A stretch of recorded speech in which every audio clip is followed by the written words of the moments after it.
Il y a 100 ans, le compositeur Luciano Berio naissait. En 1958, il commence à écrire 14 pièces pour instruments solistes, les sequenze. Presque toutes les sequences ont été dédiées à un instrumentiste virtuose qui avait aidé Berio, lors de la création, à découvrir tout le potentiel sonore et technique de l'instrument.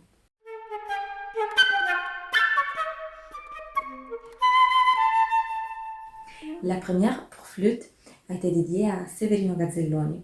Cette pièce connaît tout de suite une grande popularité grâce à la scénographie innovante avec une notation proportionnelle et rapports de durée suggérés par l'espace physique occupé par les notes sur la portée.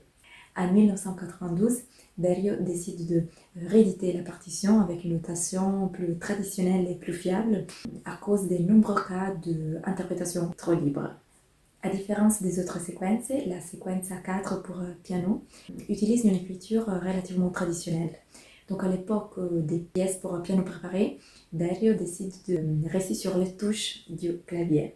La séquence A6 pour alto peut être considérée comme un processus d'épuisement du matériel par sa variation et sa répétition. Le projet, c'est d'avoir une œuvre pour alto très dense harmoniquement.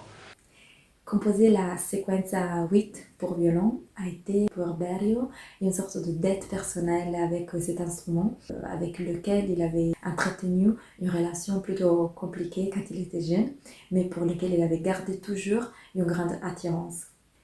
La séquence à 11 pour guitare a été dédiée au guitariste américain Elliott Fisk et utilise plutôt 3 types de matériel: la tradition du flamenco, la tradition classique et du matériel expérimental.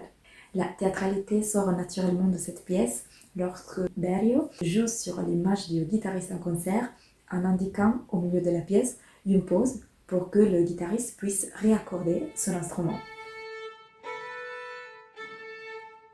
Nous vous invitons au prochain concert de l'ensemble Next où nous allons interpréter certaines des séquences.